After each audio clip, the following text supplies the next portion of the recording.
Welcome to Mediocre Gaming, and today we're playing Deep Rock Galactic. Well, good morning, good afternoon, and good evening. I'm Zarel. Let's get to it. So today we're doing the deep dive, codenamed Peeled Reserve. But before we get to that, if you like this video, give it a thumbs up, smash that subscribe button, and ring that bell to be notified of all future episodes as soon as they go live. So let's get into it.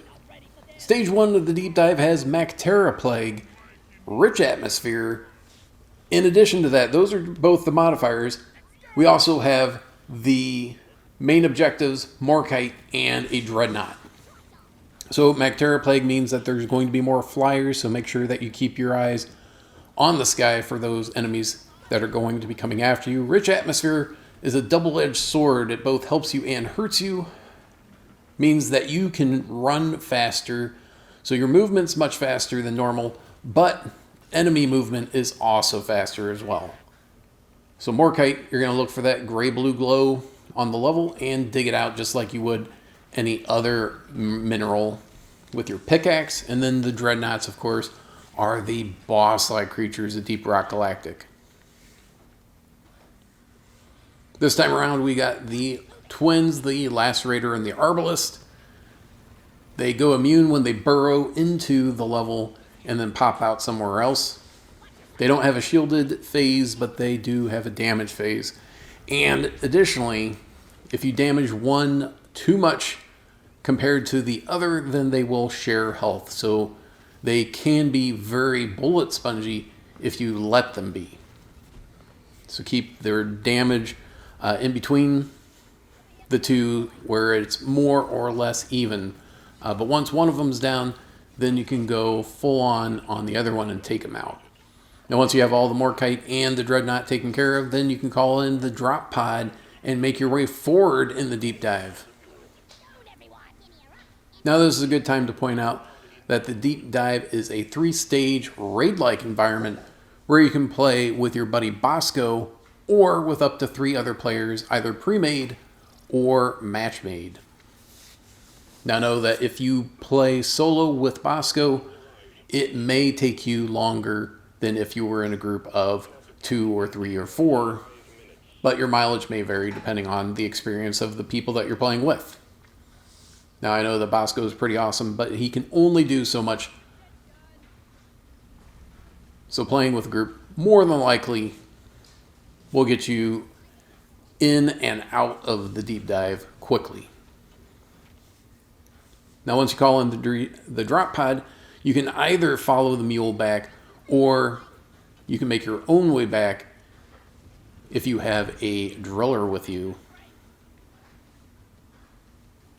It's up to you. Either way, you are going to have to deal with bugs. Either you're going to have to deal with bugs on the way back, and more than likely you're going to have to deal with bugs on the way back either way, or if you make your way back, then you'll have to defend the drop pod and until such time as the mule gets back, and then you can hop in once the mule docks.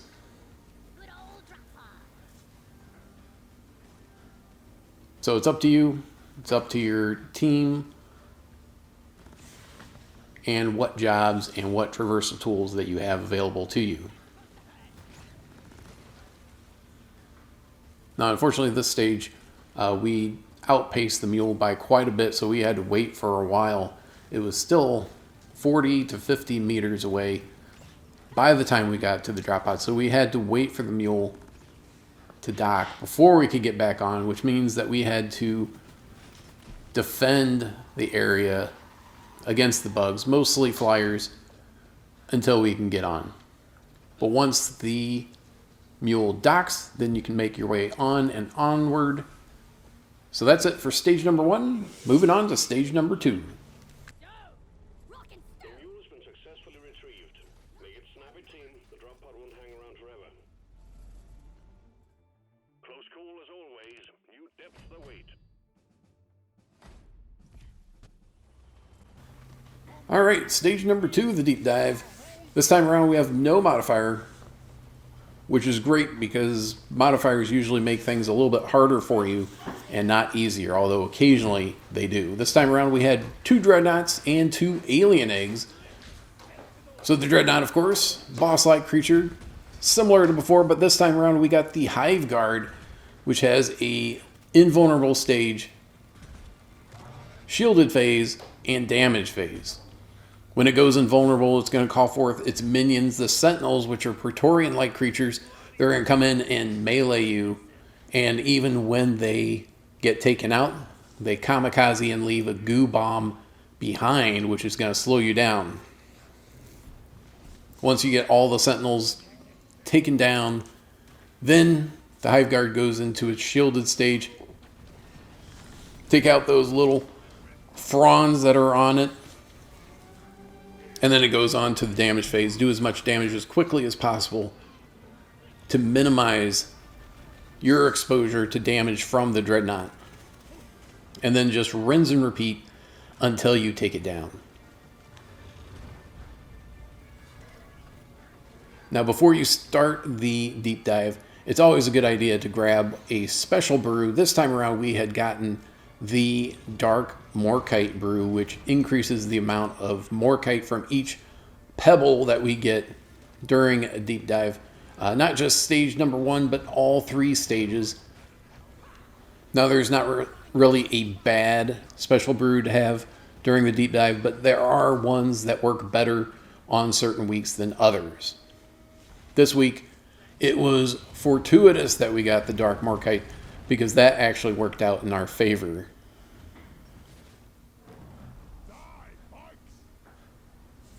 Always important when one of your teammates go down to help them get back up and back into the fight.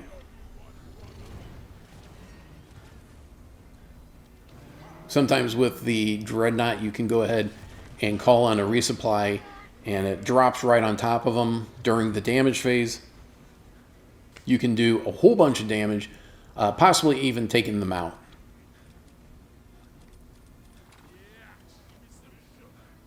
The Hive Guard, I kind of feel like it is the most bullet spongy of all of the Dreadnoughts, because you've got these Sentinels, which require a decent amount of bullets in order to take care of. And then, of course, you have the Dreadnought itself, which requires a lot of bullets to take out. So during this and every stage of the deep dive, make sure that you're keeping your eyes open for both gold and nitra. Gold, of course, will get you more credits at the end of the deep dive. Nitra will keep you flush with ammo and health during the deep dive. So both important, just for different reasons.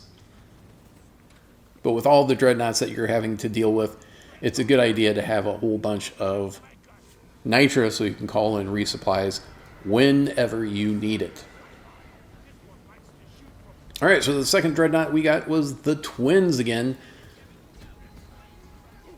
So if you got a repeat from the first stage, you will likely see it here, and just deal with them the same way that you dealt with them in the first stage. If you didn't deal with them very well, or as well as you would like, then you can change your strategy a little bit this time around. Always good to have a nice open area like this whenever you're dealing with the dreadnoughts. It makes it a little bit easier, where you can see where they're at and deal with them at the same time. Once you get one down, the other one goes down pretty quickly, as it cannot share health with itself. There we go. Now once you have all the dreadnoughts and the alien eggs taken care of, then you can call in the drop pod and make your way forward. The alien eggs, of course, you're going to look for the organic matter. You can check the terrain scanner if you're not sure where they're at, but look for the organic matter on the level, dig into it towards the pulsing red light, pop out that egg and put it into the mule. Now every time you grab an egg, even if you don't get a swarm, you will spawn some enemies. So be aware of that and make sure that you're ready for them when they come for you. Now, even after you call in the drop pod, you can still grab some minerals, gold and nitra, as you're going along. And once again, you can follow the mule back, or you can make your own way back. It's really up to you and how you want to deal with it.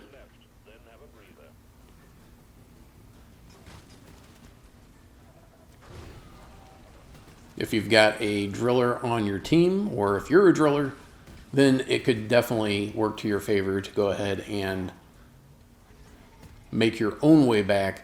But if the mule gets ahead of you, then it might be it might make a lot more sense just to follow the little signposts that the mule leaves behind. The mule is like some magical being or item that can carry a whole lot more than what it looks like. It's a whole lot bigger on the inside than what it appears to be. You've got all the minerals that you're dropping into it, plus all these little signs or posts that it puts in or puts down as it's going back to the drop pod. So it's interesting how it can do that. And then occasionally when it takes a left turn, all of a sudden you lose it and you don't know where it went. So you have to backtrack back to the last sign and then say, oh, okay, it went that way. Because we had sentinels that were kind of going this way and that way and had to dig to get to where we were at, it made it difficult. Just know that everything carries over from one stage to the next. That includes your health, ammo, traversal tools, everything including what's in your pocket. So if everything gets a little crazy around the drop pod before you pop into it, you can always drop it in the mule in the next stage. Just do so before the end of the third stage, just so you can get credit for it. And speaking of, we're on to the third and final stage, and let me tell you, what a doozy. Hopefully you've got plenty of nitra coming into it, because we have Haunted Cave, a Dreadnought, and Morkite.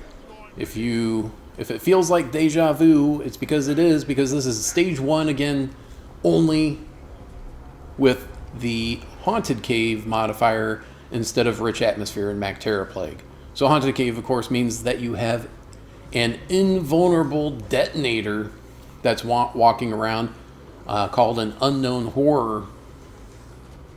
So you can't destroy it, but it will follow one member of your team throughout. And it makes it all the more difficult when you're trying to take on a Dreadnought. Because any time that you are trying to deal with the Dreadnought, then of course you are also having to keep your eyes open, not only for where the Dreadnought is, but for where the Unknown Horror is. Sometimes they are in the same place because they'll follow the same person.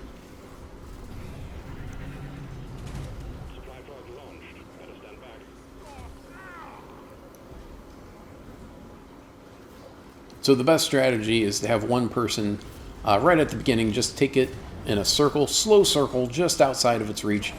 But that's not too much fun. So I would say just make sure that your team's aware where it's at. Make sure that you tag it. That way everyone, no matter which way they're facing, will be able to see where it's at or how far it is from where they are. Once it gets to be about 20 meters away, then you're going to want to hightail it out.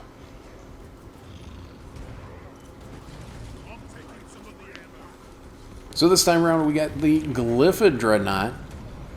Now the Glyphid Dreadnought is the only one that we haven't seen yet in the deep dive with all the Dreadnoughts that we've had to deal with.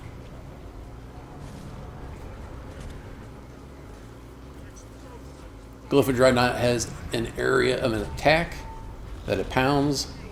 It can call forth swarmers, and it has invulnerable shielded phase and damage phase. Can shoot fireballs at you, And once it goes invulnerable, it'll be invulnerable for a couple seconds before you can attack it again. Just keep doing damage, and of course you can only damage it from behind. You cannot damage it any other way. But once you have all of the Morkite and the Dreadnought taken care of, call in that drop pod and get out as quickly as possible. This is kind of like in a Quark stage. You want to get through it quickly. You don't want to wait for any length of time if you can avoid it. But that's it. I hope you enjoyed this video. Be sure to check us out on social media, and thank you for liking, commenting, and subscribing. And we'll see you next time. Inbound.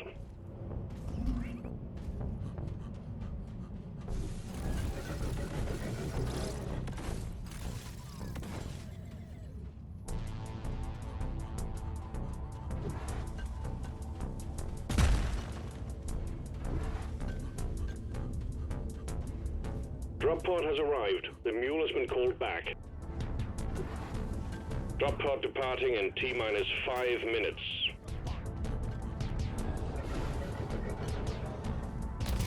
Zip line ready.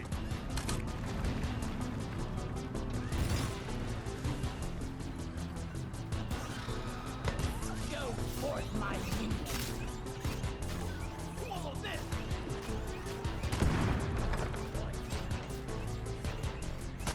Let's get out of here.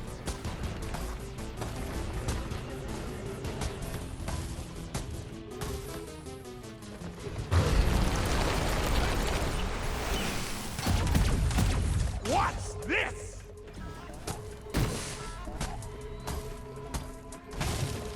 Access provided.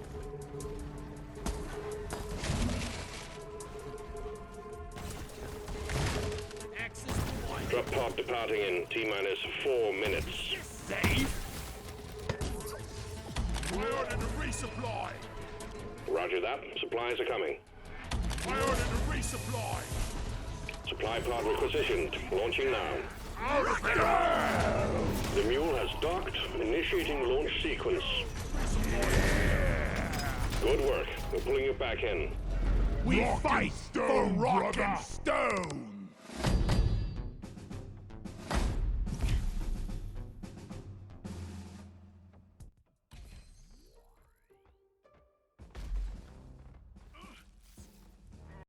PlayStation